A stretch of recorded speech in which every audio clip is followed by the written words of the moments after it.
नमस्कार साथियों, growth mount education के इस यूट्यूब मंच ग्रोथ माउंट यूपीएससी पर मैं ध्रुव जानी आप सबका हार्दिक स्वागत करता हूं। आज इस विशेष श्रृंखला के 68वें लेक्चर के तहत एक और कानून को देखना है, एक और कानून की समझ को दृढ़ बनाना है। आज जैसे आपको दृश्यमान है, reserve bank of India act 1935, यानी कि जिस कानून ने भारत की केंद्रीय बैंक की स्थापना को सुनिश्चित किया, उस कानून को हमें यहाँ देखना है, प्रावधान देखने हैं, आरबीआई के क्या क्या कार्य है, उनको क्या क्या शक्तियाँ दी गई है, इत्यादि चीज़ें यहाँ हमें देखनी है। साथ ही यह विशेष श्रृंखला का ये 68th लेक्चर है, जिसके तहत आज हमें आरबीआई देखना है। साथ ही आज भारत के आज़ादी का 75वां वर्ष चल रहा है, जो कि अमृत महोत्सव का वर्ष है। तो यह पूरी श्रृंखला जिन कानूनों ने बहुत ही अहम भूमिका निभाई है भारत के इस निर्माण में, उन सभी कानूनों की इस विशेष श्रृंखला हम इस आज़ादी के अमृत महोत्सव को समर्पित करते हैं। प्लस यह पूरी श्रृंखला यह पुस्तक के ऊपर आधारित है। यह पुस्तक बहुत ही महत्वपूर्ण है,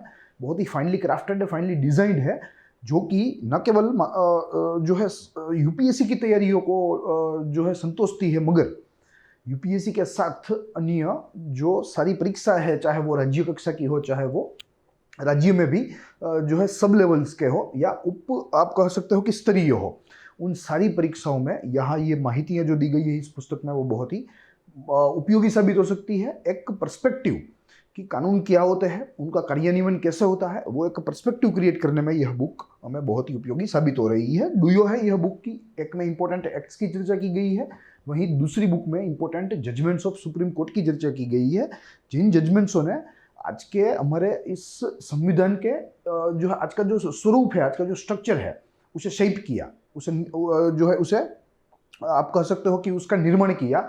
उन जजमेंट्स को हमें यहाँ देखना है, वो भी हम लोग प्लान कर रहे हैं, वो भी ग्रोथ माउंट यूपीएससी के इसी प्लेटफॉर्म पर साइमल्टेनियसली शुरू हो जाएगा। तो आप वहाँ से भी जजमेंट्स का ज्ञान ले सकते हैं, जजमेंट्स के बारे में पढ़ सकते हैं। फिलहाल हमें इस कानून को देखना है आज के इस उपाख्यान में, जो कि जीएस पेपर 3 के साथ संबंधी है, क्योंकि आमतौर पर यहाँ जीएस पेपर 3 में काफ़ी सारे विषय है, जिनमें से एक विषय है अर्थनीति या अर्थशास्त्र।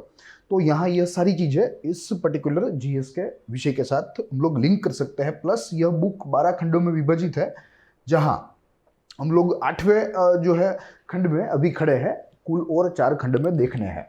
तो देखेंगे हमारी यह चर्चा, जिसकी शुरुआत हम सेंट्रल बैंक क्या होती है, किन बैंकों को सेंट्रल बैंक कहते हैं, उससे करेंगे। वो मुद्दा दरअसल महत्वपूर्ण है, क्योंकि यहाँ आज हम जिस कानून के बारे में बात करने वाले हैं, उस कानून से भारत की सेंट्रल बैंक स्थापित हुई है। तो यहाँ सेंट्रल बैंक्स को समझना एक अनिवार्य चीज़ है, एक अनिवार्य तत्व है। सेंट्रल बैंक के साथ उसके कार्यों को भी हम लोग यहाँ ब्रीफली समझने का प्रयास करेंगे। तो मैं यहाँ सबसे प्रथम लिखूंगा कि यह क्वेश्चन है, व्हाट इज सेंट्रल बैंक। ठीक है, तो सबसे प्रथम तो सेंट्रल बैंक का एक सामान्य भाव होता है कि जो बैंक मनी सप्लाई को रेगुलेट करे, मनी सप्लाई रेगुलेशंस, और साथ ही में वित्तीय नीतियों का निर्माण करे, वित्तीय नीतियों को घड़े, यानी कि मॉनेटरी पॉलिसी, मॉनेटरी पॉलिसी। ठीक है, तो यहाँ 2 मेन फंक्शन के तहत हम किसी भी बैंक को, क्या वो सेंट्रल बैंक है या सेंट्रल बैंक नहीं है, वो वर्गीकरण वो यहाँ हम लोग कर सकते हैं। तो सबसे प्रथम तो मनी सप्लाई, यानी कि जो कैश इनफ्लो आउटफ्लो है, उसे रेगुलेट करने का काम यहाँ आरबीआई के पास है, या आप कह सकते हो कोई दुनिया के किसी भी सेंट्रल बैंक के पास होता है। साथ ही में मॉनेटरी पॉलिसी, यानी कि जो वित्तीय नीति है उसको घड़ना, इन्फ्लेशन को कंट्रोल करना। ठीक है, तो ऐसे सारे मुद्दे जिस बैंक के द्वारा डील किए जाते हैं, वो पर्टिकुलर बैंक को मध्यस्थ बैंक या केंद्रीय बैंक या सेंट्रल बैंक हम लोग कह सकते हैं। प्लस आज की अगर सेंट्रल बैंक की बात करें, आज की ऐसी मध्यस्थ बैंकों की बात करें, तो आज इस आधुनिक युग में काफ़ी सारे कार्यों में इजाफा हुआ है मध्यस्थ बैंक के। वरना जब सेंट्रल बैंक स्थापित हुई थी सबसे प्रथम बार, ठीक है, तब इसके कार्य वे बहुत ही सीमित थे, और लगभग ये 2 कार्यों के तहत पूरा जो कार्य क्षेत्र है मध्यस्थ बैंकों का, प्राचीन मध्यस्थ बैंकों का, वो फैला हुआ था। मगर आज के दिन इन जो कार्य क्षेत्र में काफ़ी सारा इजाफा देखने को मिला है, काफ़ी सारा उसमें बढ़ावा भी देखने को मिला है। रही बात इसके इतिहास की, तो सबसे प्रथम सेंट्रल बैंक इस विश्व में स्वीडिश रिक्स बैंक को माना जाता था कि वो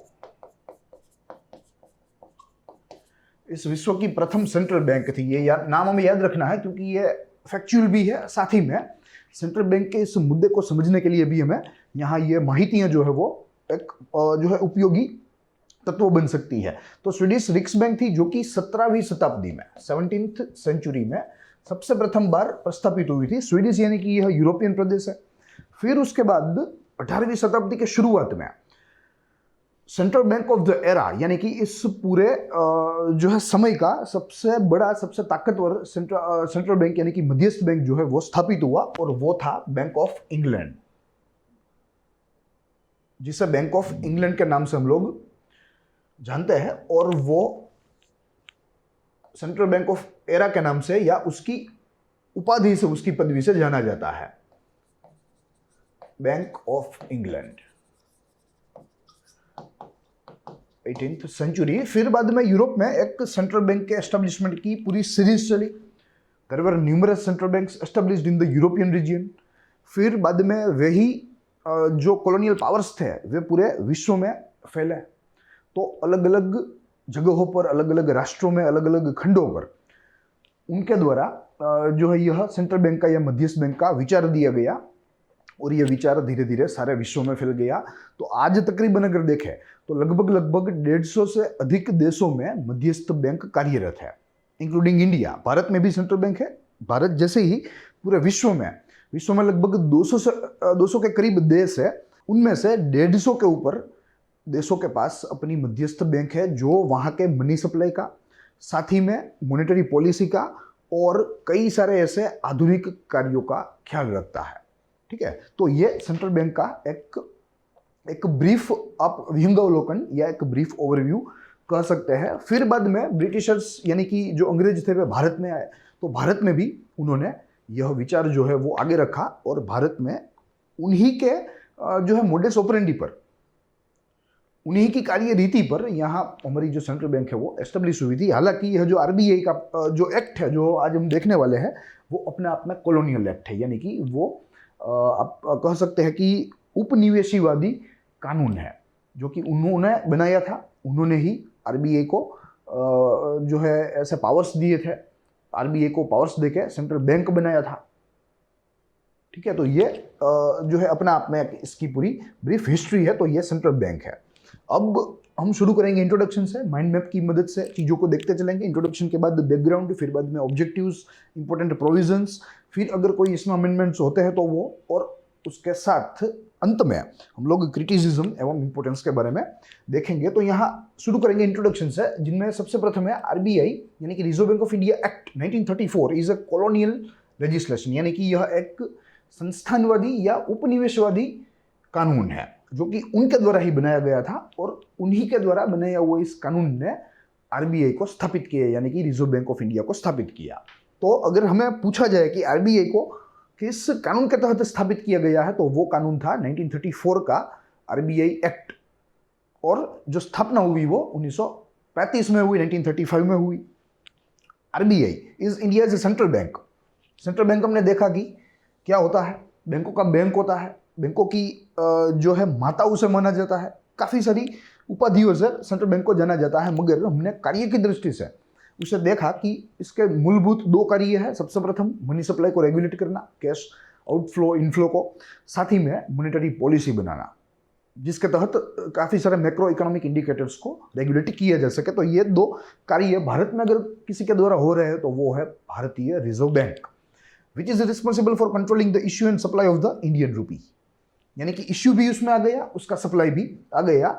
तो यह जो इश्यू का जो फंक्शन है वो अपने आप में आधुनिक समय का है, आधुनिक युग का है। तो ये बात हमें यहाँ नोंद लेनी है। ये 2 मुद्दे हुए। तीसरा मुद्दा कहता है कि reserve bank of India is also central regulator for entire banking system in India. Yes, भारतीय बैंकिंग सिस्टम या बैंकिंग सेक्टर बहुत ही विशाल है और आगे के समय में और बड़ा होने जा रहा है, क्योंकि जैसा हमें मालूम है कि भारत अपने आप में एक विकासशील देश है। भारत की वृद्धि, भारत की प्रगति जो है वो अन्य विकसित देशों से काफ़ी तेज़ होती है। हालांकि हम पीछे हैं मगर तेज़ी में है या रफ्तार में है, ठीक है। तो उसी के तहत बैंकिंग सेक्टर बहुत ही एक्सपांड हो रहा है, बहुत ही बड़ा हो रहा है। तो ये पूरे सेक्टर को रेगुलेट करने के लिए या पूरे सेक्टर को नियंत्रित विनियमन करने के लिए यहाँ आरबीआई जो है वो जो है जिम्मेदार है या उसे सत्ताएं दी गई है for the entire banking system in India. In fact in India RBI जो है वो बैंकिंग सेक्टर के अलावा एनबीएफसीज के जो अफेयर्स है, ठीक है, वो भी देखती है। तो वो भी हमें यहाँ ध्यान में रखना है और वो मुद्दा जो है वो हमें याद रखना है कि एनबीएफसी जो है न केवल मात्र बैंकिंग मगर बैंकिंग के साथ जो नॉन बैंकिंग फाइनेंशियल कॉर्पोरेशंस है उनका भी विनियमन आरबीआई के द्वारा ही किया जाता है। वो बात हमें तय करनी है। फिर उसके बाद का बिंदु कहता है कि it also handles policy making to strategize India's development and economic growth plans. Yes, policy making, जिसका जिक्र मैंने किया, जिसके तहत मैक्रो इकोनॉमिक इंडिकेटर्स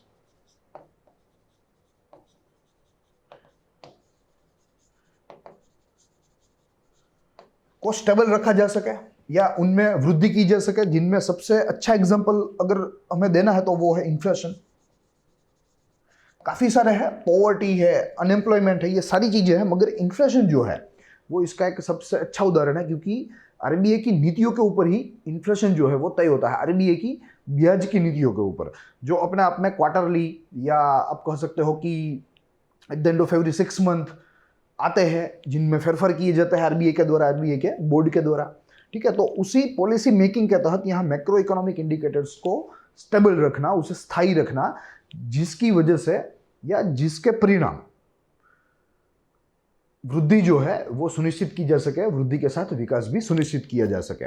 तो ये रहा चौथा बिंदु। फिर उसके बाद का बिंदु जो है वो कहता है कि RBI act provides for establishment of central bank and mentions the provisions and regulation for the operation of the bank. Yes, तो यह जो कानून है वो अपने आप में आरबीआई को मध्यस्थ बैंक बनाता है। मध्यस्थ बैंक देने का प्रावधान इस कानून में सुनिश्चित है या लिखा हुआ है। एंड साथ ही में it also mentions the provision for the regulation, यानी कि सारी बैंकों के विनियमन के लिए आरबीआई के पास कौन कौन सी शक्तियां हैं उसके प्रावधान भी यहाँ आरबीआई एक्ट में दिए गए हैं। तो बहुत ही स्पष्ट एक्ट है और यह एक्ट के द्वारा स्पष्ट रूप से आरबीआई को मध्यस्थ बैंक बनाने का जो जिम्मा है, जिम्मा के साथ सत्ता है, सत्ताओं के साथ जिम्मेदारी, वो सारी चीजें उसमें दी गई है आरबीआई को इस 1934 के कानून के द्वारा।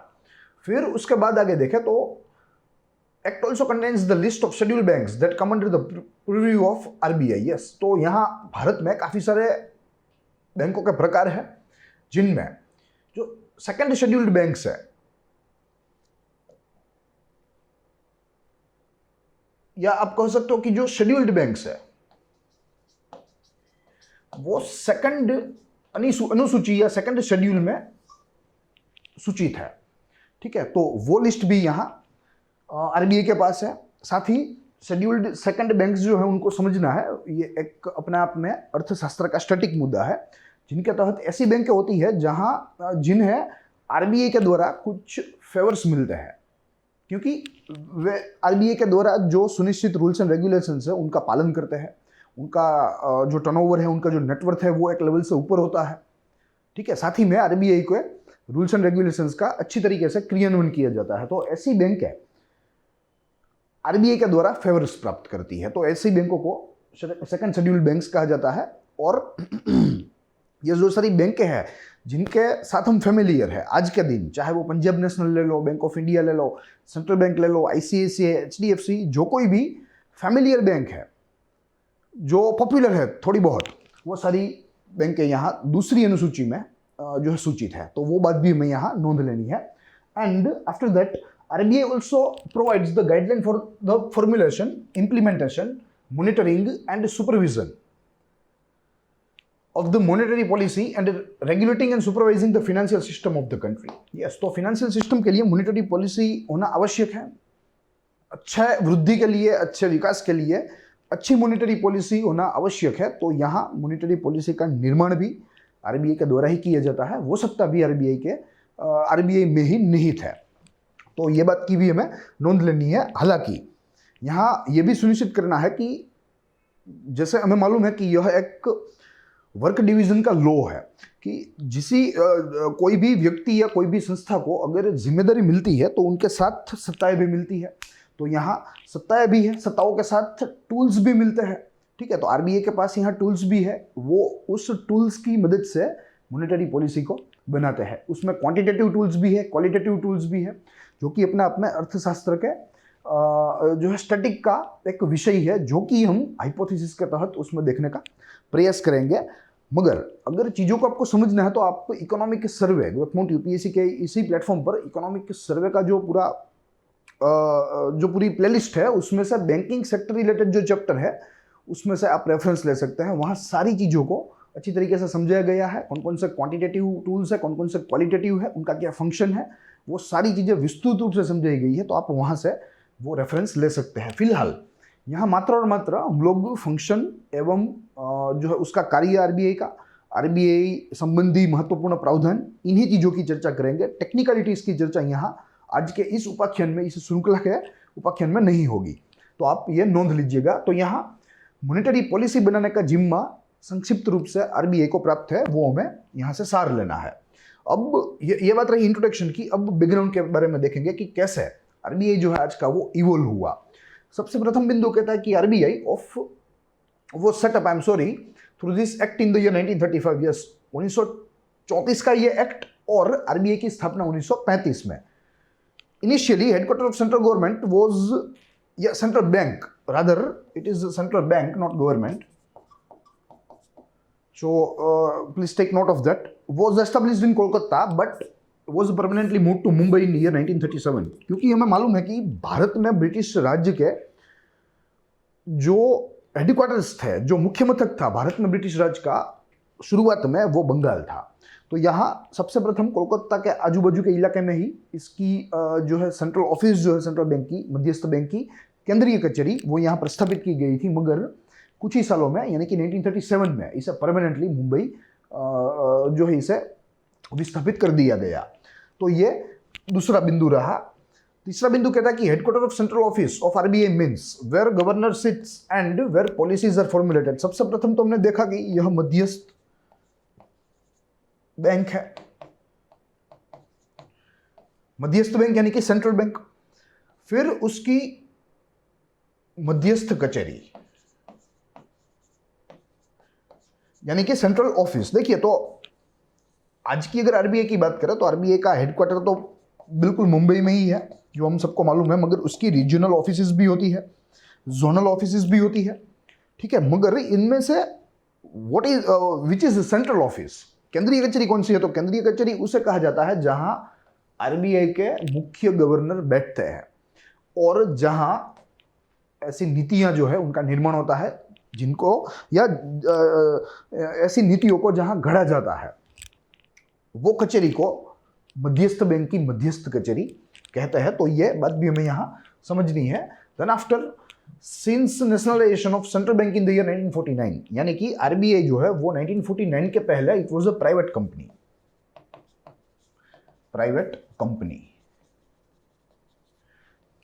ठीक है, मगर 1949 के बाद उसका राष्ट्रीयकरण किया गया, राष्ट्रीयकरण यानी कि नेशनलाइजेशन किया गया। पब्लिक प्राइवेट कंपनी को पब्लिक का दर्जा दिया गया, पब्लिक बना दिया गया। Prior to nationalization it was privately owned, यानी कि राष्ट्रीयकरण के पहले इसकी मालिकी जो थी वो निजी थी। It was privately owned by, आप कह सकते हो कि ब्रिटिश कंपनीज। ठीक है, अंग्रेजी कंपनियों के द्वारा इसका जो स्टॉक होल्डिंग है वो उनके पास था, दे वर पेरेंट। मगर 1949 के बाद इसका राष्ट्रीयकरण किया गया, पब्लिक जो है प्राइवेट कंपनी का पब्लिक बना दिया गया। तो ये बात यहाँ हमें समझनी है। 1949 में affairs of reserve bank are governed by central board of directors. Yes, affairs of reserve bank are governed by central board of directors. तो उसमें भी एक सेंट्रल बोर्ड ऑफ डायरेक्टर है। Board is appointed by government of India in keeping with RBI act. Yes, RBI act act में जो प्रावधान दिए गए हैं बोर्ड ऑफ डायरेक्टर्स के, उनको नियुक्ति को लेकर, उनकी नियुक्ति संबंधी, उनके साथ in accordance with that central government appoints central board of directors, ठीक है, फॉर आरबीआई। यानी कि यह काम सेंट्रल गवर्नमेंट का है, मगर सेंट्रल गवर्नमेंट अपने आप अपनी विवेक बुद्धि से नहीं कर सकती, मगर it should be in accordance with RBI act 1934, और इस तरह सेंट्रल बैंक के द्वारा ही सेंट्रल बोर्ड ऑफ डायरेक्टर्स की नियुक्ति की जाती है। तो ये बात भी हमें यहाँ समझनी है, क्योंकि प्रिलिमिनरी पॉइंट ऑफ व्यू से एक प्रश्न में भी पूछा जा सकता है कि आरबीआई के जो बोर्ड ऑफ डायरेक्टर्स है उनकी नियुक्ति किस तरीके से की जाती है या किन के द्वारा की जाती है। तो ये बात हमें यहाँ समझनी होगी। उनमें 4-5 ऑप्शन हमें दिए जाते हैं, नाणा मंत्रालय हो या वित्त मंत्रालय आप कह सकते हैं जिसे, या आप किसी और मंत्रालय का उसमें समावेश किया जा सकता है, मगर हमें याद रखना है कि आरबीआई एक्ट के अकॉर्डेंस में सेंट्रल गवर्नमेंट के द्वारा ही इसकी आप कह सकते हो कि नियुक्ति की जाती है। फिर उसके बाद the board is appointed by the government of India in keeping, वो हमने देख लिया। तो ये बात रही बैकग्राउंड की। तो कुछ इस तरीके से आरबीआई जो है वो इवोल्व हुआ। 1934 के एक्ट के तहत इसकी एस्टेब्लिशमेंट की गई। सबसे प्रथम इसका जो हेडक्वार्टर था वो कोलकाता था, मगर फिर 1937 में it was permanently move to Mumbai. फिर सेंट्रल ऑफिस का हमने मतलब देखा कि सेंट्रल ऑफिस किसे कहा जाता है कि जहां गवर्नर्स बैठते हैं और जहां से नीतियों का निर्माण होता है, उसे मध्यस्थ कचहरी कहते हैं।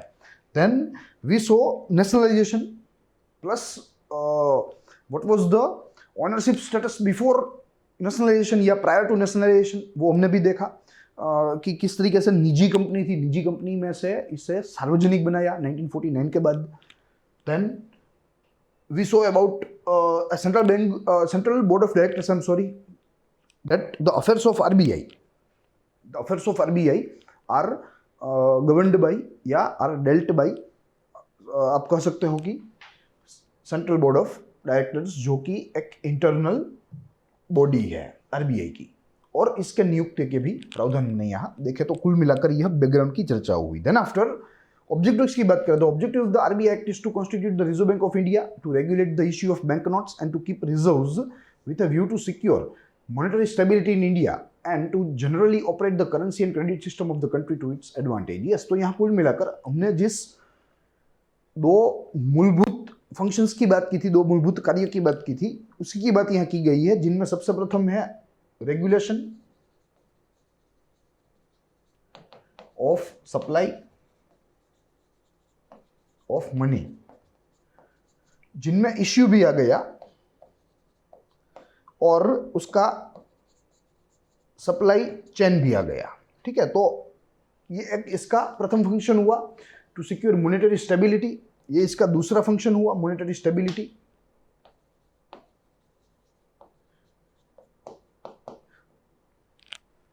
विभिन्न प्रकार के वित्तीय नीतियों को घड़ के उसका अमलीकरण करके उसका एक सफलतापूर्वक कार्यान्वयन करके यहाँ मॉनेटरी स्टेबिलिटी जो है वो हासिल की जा सकती है, उसे बनाए भी रखा जा सकता है। Then generally operate the currency and credit system of the country, यानी कि entire banking sector, banking sector. ठीक है, तो कुल मिलाकर यह तीन बड़े बड़े विस्तृत कार्य क्षेत्रों के जो यहाँ एक ढांचा है वो आरबीआई के द्वारा चलता है या आरबीआई के द्वारा उसे चलाया जाता है। तो यह बात रही इसके मूलभूत उद्देश्यों की। अब कुछ मुख्य प्रावधान देखने हैं जो कि इस कानून में है। अलग अलग अध्यायों के तहत अलग अलग प्रावधान दिए गए हैं। सबसे प्रथम यहाँ हमारे सामने है जो है इनकॉर्पोरेशन ऑफ रिजर्व बैंक, यानी कि रिजर्व बैंक की शुरुआत या उसकी स्थापना। The act establish the RBI for the purpose of taking over the management of currency from the central government and for carrying on the business of banking in accordance with the act. यानी कि देखिए, RBI जब नहीं थी उसके पहले जो पूरा कार्यभार था वित्तीय सप्लाई का, करेंसी का, वो सारा का सारा केंद्र सरकार के ऊपर था। मगर केंद्र सरकार एक राजकीय जो है इकाई है, तो यहाँ आरबीआई जैसी कोई आप कह सकते हो कि रेगुलेटरी होना जरूरी है, क्योंकि यहाँ आरबीआई जो है वो अपने आप में भारत में वित्तीय संबंधी क्षेत्रीय की रेगुलेटरी हुई। ठीक है, जैसे आप कह सकते हो कि पेंशन के क्षेत्र के लिए pension fund regulatory and development authority of India है, इंश्योरेंस के लिए आईआरडीएआई है, कैपिटल मार्केट के लिए, स्टॉक एक्सचेंजेस के लिए सेबी है। तो ठीक उसी तरह करेंसी के लिए, उसके मैनेजमेंट के लिए, बैंकिंग सेक्टर के लिए एक रेगुलेटरी होना ज़रूरी था, और वो रेगुलेटरी का फंक्शन जो है वो यहाँ पूरा का पूरा आरबीआई के ऊपर है। ठीक है, तो आरबीआई अपने आप में ऐसे फंक्शन के साथ पूरे बैंकिंग सेक्टर का रेगुलेशन भी करती है, पूरे बैंकिंग सेक्टर की रेगुलेटरी भी भारत में कहलाई जाती है। The central government can also give such a direction to the bank as it may consider necessary in the public interest after the consultation of governor of the bank. Yes, तो यहाँ जो पहले कार्यभार था वो तो आरबीआई के पास चला ही गया, मगर अब सेंट्रल गवर्नमेंट जो है वो मात्र और मात्र सलाह दे सकती है। सार्वजनिक हित जब हो तो वो मात्र और मात्र सलाह दे सकती है, मगर वो भी after the consultation of the governor of the bank, यानी कि governor of the reserve bank. ठीक है, तो ये कुल मिलाकर सेंट्रल गवर्नमेंट से कार्यभार, सत्ता, शक्तियां, जिम्मेदारियां वो सारी की सारी सेंट्रल बैंक के ऊपर निहित करने के लिए यह कानून लाया गया था, यह बैंक स्थापित की गई। यह पहला मुद्दा। दूसरा मुद्दा कहता है कि कंपोजिशन ऑफ सेंट्रल बोर्ड, जो हमने देखा सेंट्रल बोर्ड ऑफ डायरेक्टर्स, तो किस तरीके से इसका गठन होता है, वो पूरा का पूरा जो माहिती जो खजाना है वो यहाँ इस पैराग्राफ में है। The central board of the bank must consist of the following directors, a governor and not more than 4 deputy governors, यानी कि 1 + 4 max, who are to be appointed by the central government, 4 directors who are to be nominated by the central government plus 4 directors, out of which there will be 1 person from each of the 4 local boards of the RBI, 10 directors who are nominated by the central government and 1 government official who is to be nominated by the central government. Yes, तो यहाँ कुल 1। ठीक है, तो कुल मिलाकर ये ढांचा रहा सेंट्रल बैंक के सेंट्रल बोर्ड ऑफ डायरेक्टर का, जिनमें एक गवर्नर है प्लस मैक्सिमम 4 डेप्यूटी गवर्नर्स है प्लस मैक्सिमम 4 डायरेक्टर्स है, और यहाँ एक जो है वो गवर्नमेंट ऑफिशियल है, यानी कि वो कोई ब्यूरोक्रेट है। तो कुल मिलाकर ये ढांचा रहा। आजकल परीक्षाओं में ऐसे निगम, ऐसे बोर्ड जैसी संस्थाओं के ढांचे भी पूछे जाते हैं। ठीक है, या उसके कॉम्पोजिशन रिलेटेड कुछ माहिती जो है वो हमारे समक्ष रखी जाती है, और हमें पूछा जाता है कि इनमें से निम्नलिखित में से कौन सी गलत माहिती है, कौन सी सही माहिती है। तो वो भेद पहचानने के लिए हमें सही माहिती हमारे पास होनी चाहिए, ज़रूरी है। तो उसी के तहत यहाँ ये चीज़ें आपके सामने हैं। फिर the business of the bank, the bank is authorized to carry the business of the transaction involving accepting on deposit without interest from and the collection of money for the central government and the state governments, local authorities and the bank. ठीक है, तो ये bank का business है जो कि central government including state and local governments को यहाँ हेल्पफुल हो सकती है। पूरा का पूरा जो करेंसी रिलेटेड जो फिनेंशियल सेक्टर है वो अपने आप में आरबीआई के पास चला गया, तो काफ़ी सारी जिम्मेदारी सेंट्रल गवर्नमेंट से कम हो गई, वो आ गई मध्यस्थ बैंक के पास। और जो आज दिन तक गवर्नमेंट के द्वारा जो कार्य किए जाते थे वो अब किए जा रहे हैं मध्यस्थ बैंक के द्वारा। It can purchase, sale and rediscount bill of exchange and promissory notes. It can purchase और सेल फ्रॉम और to scheduled banks for an exchange. It can make advances to the central government, central state government, deal in derivatives and securities. Yes, तो कुल मिलाकर काफ़ी सारे function है, काफ़ी सारे विस्तृत फंक्शन है आज की आरबीआई के भारत के, जिसके तहत यहाँ सारी सूची यहाँ है। प्रोमिसरी नोट्स हो या purchase and sales of securities हो या किसी भी प्रकार की सिक्योरिटी उसमें भी, ठीक है, तो वो सारी चीज़ें यहाँ आरबीआई के द्वारा की जा सकती है। It can promote, establish, support or aid any financial institution. Yes, कोई भी वित्तीय संस्था को आरबीआई जो है वो उसे बढ़ावा दे सकती है, उसे जो है सहायक बन सकती है, उसे प्रमोट यानी कि बढ़ावा दे सकती है। तो ये कुल मिलाकर बैंक का बिजनेस हुआ। Then central bank banking functions, तो अब मध्यस्थ बैंक की दृष्टि से इसका क्या कार्य है वो मैं देखने। The RBI has the obligation to transact with respect to the government business and accept money for the account of the central government and make payment on the behalf of the same. यानी कि RBI जो है वो central government के जो on behalf of central government के द्वारा payment करती है, यानी कि भुगतान और पेमेंट रिसीव भी करती है, ठीक है, यानी कि प्राप्त भी कर सकती है on behalf of central government RBI और भुगतान भी कर सकती है, इनफैक्ट कर ही रही है। तो ये इसका एक मध्यस्थ बैंक का कार्य रहा। दूसरा, the bank has the right to issue bank notes and provide the denomination of notes. Yes, यानी कि 1 रुपी नोट जो कि आजकल बहुत प्रचलन में नहीं है, मगर इसके अलावा सारे डिनोमिनेशंस जो है उनका जो है प्रिंटिंग, उनका इश्यू का कार्यभार सारा का सारा आरबीआई के ऊपर निहित है। तो वो बात हमें यहां ध्यान में लेनी है। फिर उसके पश्चात the bank can also reissue bank notes which are torn, defaced and exclusively soiled. The bank has the obligation to supply different forms of currency and to transact in foreign exchange. Yes, तो कुल मिलाकर issue of currencies related सारा कार्यभार, सारी जिम्मेदारी जो है वो यहाँ आरबीआई में निहित है। आरबीआई जब चाहे, जैसे चाहे, वे अपने रूल्स एंड रेगुलेशंस के तहत मनी जो है वो इश्यू कर सकती है। तो RBI has also duty to keep the cash reserves of the scheduled banks with it. Yes, cash reserve, और जो तय होता है कैश रिजर्व रेशियो के तहत, ठीक है, जो कि एक अपने आप में क्वालिटेटिव टूल है, ठीक है। मैक्रो इकोनॉमिक स्टेबिलिटी बरकरार रखने के लिए, बनाए रखने के लिए आरबीआई के पास टूल्स है जिसकी चर्चा हमने की। उनमें से ही यह एक टूल है जो कि सीआरआर है, और यह सीआरआर ही तय करता है कि कितना रिजर्व किसी भी शेड्यूल्ड बैंक का आरबीआई के पास रहेगा। The bank is also required to publish a consolidated statement showing the aggregate liabilities and asset of the scheduled banks together every fortnight, यानी कि प्रति 15 दिन में बैंक जो है वो एक स्टेटमेंट जो है वो सार्वजनिक करेगी, प्रदर्शित करेगी, जिनमें सारी शेड्यूल्ड बैंक्स के लायबिलिटीज एवं उनके एसेट्स का लेखा जोखा होगा प्रति 15 दिन। तो ये जिम्मेदारी यहाँ आरबीआई के ऊपर निहित है, ताकि जो इन्वेस्टर्स है उनको सच्ची माहिती प्राप्त हो सके बैंकों के बारे में, उनकी वित्तीय परिस्थिति के बारे में, उनके वित्तीय स्वास्थ्य के बारे में। तो उसके लिए यहाँ ये एक स्टेटमेंट जो है वो प्रति 15 दिन प्रदर्शित होना चाहिए, जो आरबीआई की एक जिम्मेदारी है। Then after policy and issue of directions to non banking financial companies. Yes, जैसे मैंने शुरुआत में ही बताया, बैंकिंग सेक्टर के साथ along with banking sector RBI also regulates non banking financial firms, non banking financial sector as well.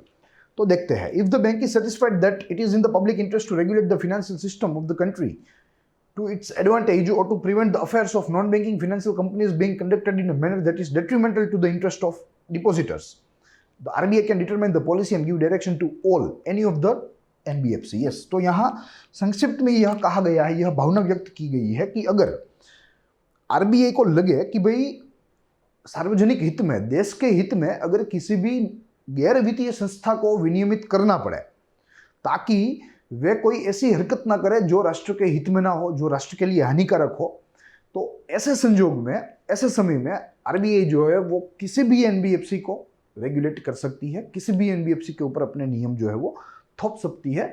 वो यहाँ condition हमें बयां की गई है।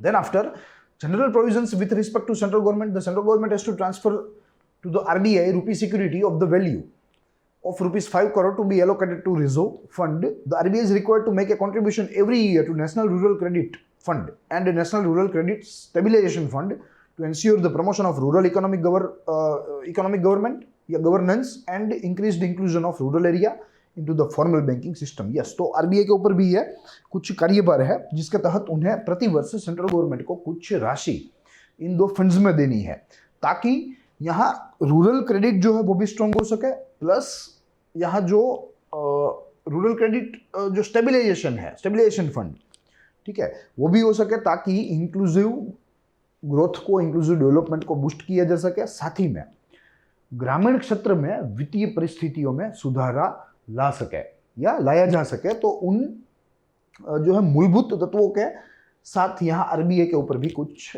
ऐसी जिम्मेदारियां निहित है जो हमारे सामने है। ये दो फंड्स के नाम याद रखने हैं, एक तो है national rural guarantee long term operations और दूसरा है national rural credit stabilization fund. तो ये दो में याद रखने हैं जो महत्वपूर्ण है। देन ये यहाँ तक हमें बात की उसके महत्वपूर्ण प्रावधानों की। सबसे प्रथम शुरू किया इंट्रोडक्शन से, फिर बैकग्राउंड देखा, ऑब्जेक्टिव्स देखे, इंपॉर्टेंट प्रोविजन देखी। अब हमें यहाँ इसकी कुछ आलोचना एवं इसके महत्व के बारे में समझना है, जो कि अपने आप में टेबल फॉर्म में आपके सामने है। सबसे प्रथम बात शुरू करेंगे क्रिटिसिज्म से, जिनके तहत दो बिंदु हमें देखने हैं इसकी आलोचना के। सबसे प्रथम बिंदु है one problem with respect to the amount of power it gives to central bank with respect to controlling other banks. Yes, तो कुल मिलाकर कहा गया है कि अन्य बैंकों को विनियमित करने के लिए यहाँ मध्यस्थ बैंक यानी कि आरबीआई को जो सत्ता है, जो शक्तियां दी गई है, वही अपने आप में आलोचनात्मक है, शक्तियां थोड़ी ज्यादा है। तो ये इसकी सबसे प्रथम आलोचना इस कानून की। दूसरा, originally bank was envisioned to be autonomous body, but this act's provision themselves give central government the authority to supersede the bank. Yes, मूलभूत इस बैंक का उद्देश्य जो था वो स्वायत्त बैंक बनने का था, स्वायत्त मध्यस्थ बैंक बनने का था, यानी कि ऑटोनोमस, किसी के जो है ऊपर डिपेंडेंट नहीं, कोई अथॉरिटी उसके ऊपर नहीं। मगर आरबीआई एक्ट 1934 ने, उसके प्रावधानों ने अपने आप ही सेंट्रल बैंक को यह सत्ताएं दे दी कि वो जो है मध्यस्थ बैंक या रिजर्व बैंक के ऊपर हावी हो सके। तो इसका जो यहाँ स्वायत्तता का जो तत्व है वो खत्म होता दिख रहा है। तो ये इसकी दूसरी बड़ी आलोचना है। ये दो आलोचना यहाँ 1934 के आरबीआई एक्ट के जो है संबंध में हम लोग रख सकते हैं। रही बात इसके इंपॉर्टेंस की, तो इंपॉर्टेंस इसका अच्छा है क्योंकि सेंट्रल बैंक के जो है स्थापना की बात करता है, जो अपने आप में पूरे भारत के फिनेंशियल सेक्टर को रेगुलेट करने के लिए जो है सुनिश्चित करता है, पूरा का पूरा जो मैकेनिज्म है वो रेगुलेट करने का। ठीक है, तो जिनमें सबसे प्रथम है RBI is extremely important institution working of Indian democracy, यानी कि भारतीय लोकतंत्र के कार्यान्वयन के लिए आरबीआई जो है वो एक प्रमुख संस्थाओं में से एक है। क्योंकि सेंट्रल गवर्नमेंट के पास अगर जो पावर रहेगा, उसके पास जो लिक्विडिटी रहेगी, जो करेंसी का जो पूरा कार्यभार उनके पास रहेगा, तो कुछ भी हो सकता है। लोकतंत्र के मूल्य जो है वो मजबूत नहीं हो सकते, जो है ऐसे समय संजोगों में वे थोड़े दुर्बल बनेंगे लोकतंत्र के मूल्य। मगर यहाँ सारी की सारी सत्ता, सारी की सारी शक्तियाँ आरबीआई में नहीं थे वित्तीय क्षेत्र को लेकर। तो सेंट्रल गवर्नमेंट के पास यहाँ कोई स्कोप नहीं बचता जिससे डेमोक्रेसी के मूल्य जो है वो आप कह सकते हो कि डेट्रीमेंट हो या डिटीरियोरेट हो। दूसरा बिंदु कहता है कि RBI is actively involved in the economic progress and development of the country. Yes, तो ये तो है ही है, क्योंकि मैक्रो इकोनॉमिक स्टेबिलाईजेशन, साथ में माइक्रो इकोनॉमिक इंडिकेटर्स, यह सारी चीज़ों को भी यहाँ उन्हें जो है प्रकार से आप कह सकते हो कि स्टेबल बनाना है। तभी तो आर्थिक विकास को सुनिश्चित किया जा सकता है, तभी तो आर्थिक वृद्धि को सुनिश्चित किया जा सकता है। तो ऐसे में यहाँ आरबीआई का पार्टिसिपेशन बहुत ही अहम है, बहुत ही महत्वपूर्ण है भारत के इस आर्थिक एवं आप कह सकते हो कि आर्थिक एवं अवसंरचनात्मक विकास में। This act by creating 4 principles and governing rules for the governing rules that directs the growth. Yes, तो यहाँ कहा गया है सिंपली कि यह कानून जो है वो अपना आप में ऐसे कुछ मूलभूत सिद्धांतों को प्रस्थापित करता है, ऐसे कुछ शासन के या सुशासन के कुछ ऐसे नियमों को रखता है जो कि अपने आप में वृद्धि की तरफ इशारा कर रहे हो, जो कि अपने आप में वृद्धि के लिए हो। ठीक है, तो कुल मिलाकर ये बात रही यहाँ इसके इंपॉर्टेंस की। यह पूरी स्लाइड में हमने दो पक्ष देखे, एक क्रिटिसिज्म देखा जो कि 2 बिंदु की बात करता है, वही इंपॉर्टेंस देखा जो कि 3 बिंदु में इस कानून के महत्व को समझने का प्रयास करता है। एज ए यूपीएससी कंटेंडर आप किसी भी दृष्टिकोण के ऊपर लीन नहीं होना चाहिए, आपके पास एक न्यूट्रल व्यू पॉइंट होना चाहिए, एक न्यूट्रल दृष्टिकोण होना चाहिए, जिसे हिंदी में तटस्थ दृष्टिकोण कहते हैं। तो वो यहाँ क्रिटिसिज्म एवं इंपॉर्टेंस दोनों का अध्ययन करके, दोनों का स्टडी करके हम लोग बना सकते हैं। तो ये बात रही इसके क्रिटिसिज्म एंड इंपॉर्टेंस की। अब यह लास्ट स्लाइड है इस लेक्चर की, जिनमें 2 टूल्स दिए गए हैं, जिस टूल्स के द्वारा आरबीआई जो है वो अपने आप में मैक्रो इकोनॉमिक स्टेबिलिटी जो है वो सुनिश्चित करती है। जिनमें सबसे प्रथम है कैश रिजर्व रेशियो, जिसके बारे में मैं ब्रीफ देखा कि भाई कोई भी बैंक हो, उनकी जो कैपिटल होती है उनका कुछ प्रतिशत उन्हें आरबीआई के पास डिपॉजिट के रूप में, सिक्योरिटी के रूप में रखना होता है। तो वो जो परसेंटेज है उस परसेंटेज को कैश रिजर्व रेशियो कहते हैं। देखते हैं, the RBI determines the cash reserve ratio that the scheduled banks are required to keep with it. CRR is the minimum amount of reserves that a commercial scheduled bank must keep with the central bank. This reserve helps to ensure that there is an emergency fund to use in the case there is a liquidity crunch in the country. Yes, तो यह एक security के रूप में है कि अगर कोई बैंक जो है वो लिक्विडिटी क्रंच में आ जाती है तो इन दैट केस उनके डिपॉजिटर्स का जो पैसा है वो सलामत रहे, तो ये सुनिश्चित करने के लिए CRR जो है वो रखा जाता है। आपको कमेंट बॉक्स में कमेंट करना है कि प्रेजेंटली हमारा CRR क्या चल रहा है। देन स्टैट्यूटरी लिक्विडिटी रेशियो, ये भी एक प्रकार का टूल ही है जो कि अपने आप में मैक्रो इकोनॉमिक स्टेबिलिटी को सुनिश्चित करने के लिए यूज किया जाता है। Is also determined by RBI of India.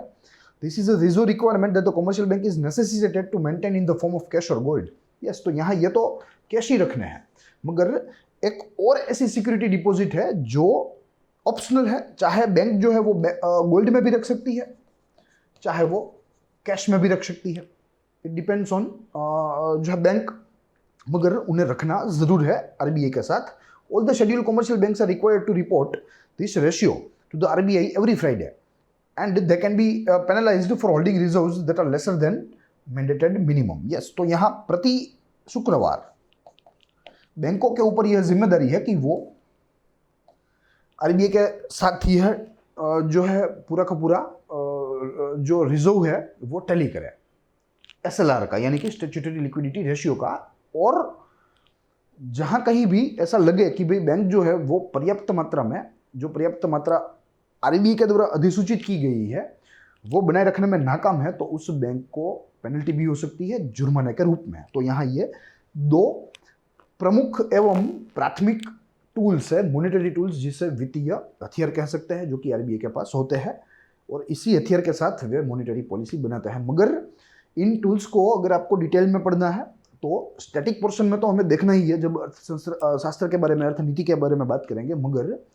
अगर चीज़ों को आपको समझना है फिर भी, तो आप गौतमोट UPSC के इकोनॉमिक सर्वे के बैंकिंग सेक्टर के चैप्टर को देखिए, उस लेक्चर को देखिए, वहाँ ये सारे टूल्स बहुत ही जो विस्तृत रूप में आपके सामने रखे गए हैं जो आपकी समझ को और बेहतर बनाएंगे। तो आज इतना ही इस पर्टिकुलर उपाख्यान में, जो कि 68वां उपाख्यान था इस कानून जो है इस पर्टिकुलर सीरीज का या इस श्रृंखला का। साथ ही ये बात रही यूट्यूब की, मगर चीज़ों को आपको पढ़ना है तो आप growthmounteducation.com हमारी वेबसाइट है, वहाँ विजिट कर सकते हैं और वहीं से चीज़ों को पढ़ सकते हैं इन द फॉर्म ऑफ ब्लॉग। साथ ही यह पूरी की पूरी PDF भी आप वहाँ से डाउनलोड कर सकते हैं। तो आप आज ही विजिट कीजिए, हमारे साथ जुड़े, आपका नाम रजिस्टर कीजिए और अन्य परीक्षा संसाधनों तक पहुंचिए, अन्य परीक्षा संसाधनों का एक्सेस पाइए। तो आज इतना ही, हम लोग मिलेंगे अगले उपाख्यान में इसी विषय से श्रृंखला के। तब तक के लिए दीजिए इजाजत। जय हिंद, जय भारत।